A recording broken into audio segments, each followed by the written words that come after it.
Mic check. 1, 2, 1, 2. Are y'all ready? Yeah. Are y'all ready? Yeah. Y'all ready? Yeah. Press play!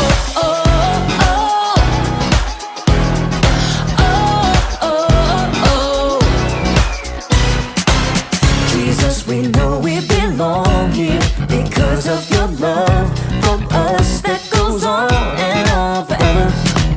Jesus, we know you are with us wherever we go. You're there, we'll always be together.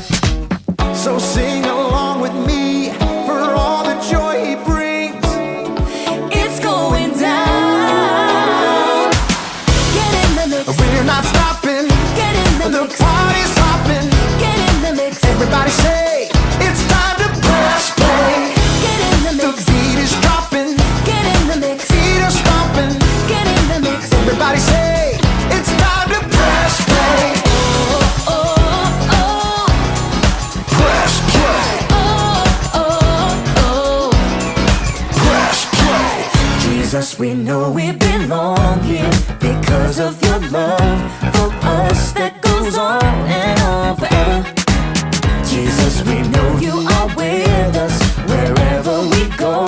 You're there, we'll always be together. So sing along with me for all the joy he brings. It's going down. Get in the mix. We're not stopping. Get in the The mix. party's hopping. Get in the mix. Everybody say, it's time to press play. Get in the The mix. beat is dropping. Get in the mix. Feet are stomping. Get in the mix. Everybody say, it's time to press play. Oh, oh, oh. Press play. Oh, oh, oh. Press play. Oh, oh. Press play. Oh, oh, Press play. All right, all right, all right. We're gonna break it down one time, y'all. You gotta sing it out with all you got. Y'all ready? Come on, come on. Clap your hands like this. Have confidence to get in the mix. Clap your hands like this. Have confidence to get in the mix. Now clap your hands like this. Like this. Have confidence to get in the mix. Now clap your hands like this. Like this. Everybody get in the mix. Get in the mix. We're not stopping. Get in the The mix. party's hopping. Get in the mix. Everybody say, it's time to press play. Get in the The mix. beat is dropping. Get in the mix. Feet are stomping. Get in the mix. Everybody say, it's time to press play. Oh, oh. Get in the mix. Press play. Oh, oh. Get in the mix. Press play. Oh, oh. Get in the mix. Press play. Oh, Press play.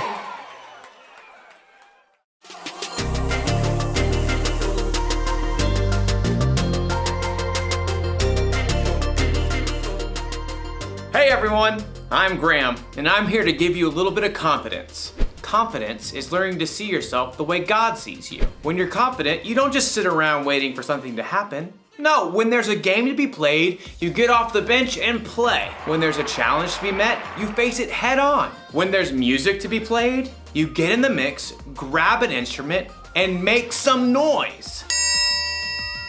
See what I mean? Confidence. Believe it or not, some people think the triangle isn't that important of an instrument. The band could get along just fine without it. But we know better, don't we? I mean, how else would you know when someone on TV had a good idea? Or how would you know when someone had the right answer on a game show? The answer is the Yangtze River. And of course, who can forget the dinner bell? Come and get it! Sometimes something that doesn't seem important can make a big difference. And in today's story, we'll see how God used someone who didn't think he was important. And that someone's name was Gideon? Right, Gideon. See you in a bit. The Bible. It's 66 books of history, stories, letters, and poetry that fit together to form God's one big story. The epic adventure of how He created us and loves us so much that He made a way to rescue us. As we travel through the Bible, From Genesis to Revelation, we discover people who met God and found their lives changed forever. Now, for an amazing story, inspired by the book of Judges, chapters 6 through 8. As many times before, the Israelites turned away from God. He allowed the Midianites to take over their land. God's people hid out in caves. When they tried to grow plants or tend to livestock, the Midianites would show up and destroy their crops and animals. At last, the Israelites cried out to God for help. He heard them and sent the angel of the Lord to a man named Gideon, who was threshing grain in a winepress. Mighty warrior, the Lord is with you. All Gideon could do for a moment was stop and stare. Pardon me, sir. You said the Lord is with us? Then why has all this happened? The Lord has deserted us. You are strong. Go and save Israel from the power of Midian. I am sending you. Pardon me, sir, but how can I possibly save Israel? My family is the weakest in the tribe, and I'm the least important member. I will be with you. Even with a direct message from the Lord, Gideon was still nervous about the whole thing. Give me a special sign. Then I'll know it's really you talking to me. So God gave Gideon a sign, sending fire to burn up meat and bread. God's spirit was with Gideon, and when the Midianites and the Amalekites gathered to attack, Gideon sounded a trumpet for the Israelites to follow him. But even as the army gathered, Gideon once again pleaded to God for another sign. God responded by letting dew fall on a fleece, and then on the next day, only on the ground surrounding it. Okay, I've got it. Thank you. At last, Gideon was convinced God wanted to use him. He camped with 32,000 men at the spring of Harod and prepared for battle. Here, God spoke again. I want to hand Midian over to you, but you have too many men. Too many? Israel might brag, my own strength has saved me. Announce to the army, those who tremble with fear can turn back. Gideon did just as the Lord instructed. There, Lord. 22,000 men have gone home. Only 10,000 left to fight. There are still too many men. Have you seen the Midianite army? Take the men down to the water. There I will reduce the number of them for you. Even though it must have worried Gideon to lose more of his army, he did just as the Lord said. Field trip to the lake, everyone! At the water's edge, the Lord said, Some men will drink the way dogs do. They will lap up the water with their tongues. Separate them from those who get down on their knees to drink. Gideon watched carefully. Most men got on their knees and drank directly from the water, but 300 men cupped the water in their hands and lifted them to their mouths to lap. So, God, I send those 300 men home and keep the other 9,700, right? With the help of the 300 men who lapped up the water, I will save you. Let all the other men go home. Okay. Yes. Gideon sent home every single person in the army except those 300 men. Get some sleep.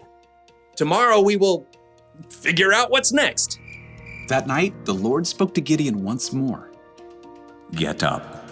What? I'm awake. Gideon stumbled out of his tent. Below, the campfires and torches of the enemy armies covered the entire valley. So many. Like a swarm of locusts. Go down to the camp.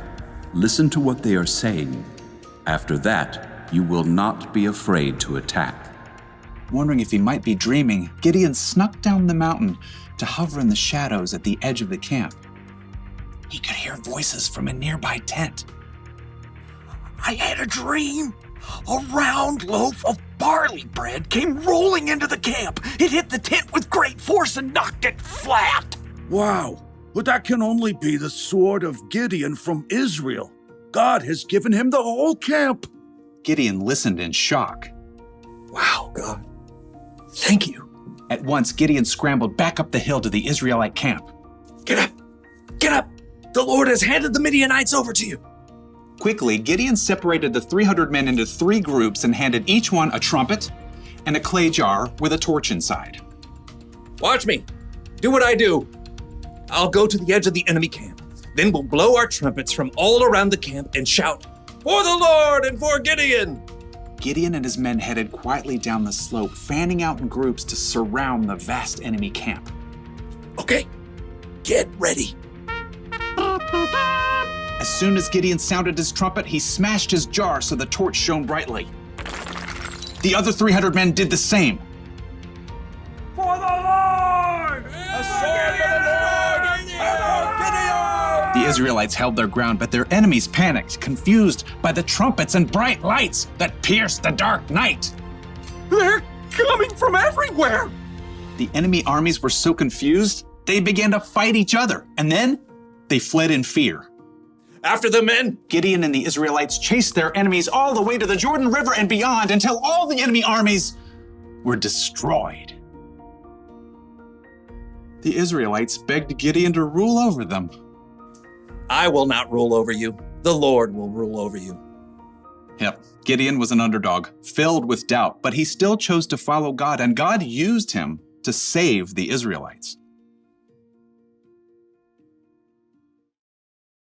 According to Gideon, he was the least important family member and the weakest family of his tribe. He certainly didn't think God would use him to lead an army to victory over their enemies. But sometimes God uses people who don't seem important to make a big difference. You see this all through the Bible. Think of Jesus. He didn't pick the strongest, smartest, and most holy people to be his 12 closest friends. He picked regular guys, fishermen and tax collectors to be his disciples, and they went on to make a huge difference in the world. Hey, maybe that means God can use someone like me too, or someone like you. We don't have to know everything. We don't have to be important. God can do big things through us. Maybe he can use you to help a friend who's having a bad day. Maybe he can use you to solve a problem in your community. Or you might invent something that's never existed before. You might not think you're that important, and you might not think you're ready to make any kind of big difference. But the truth is, God thinks you're important, and he's totally ready to use you for something amazing. That's the one thing to remember today. God can use you no matter what. Knowing that should give you a little confidence. Why is my mouth watering? Oh, must be dinner time. I'll see you around.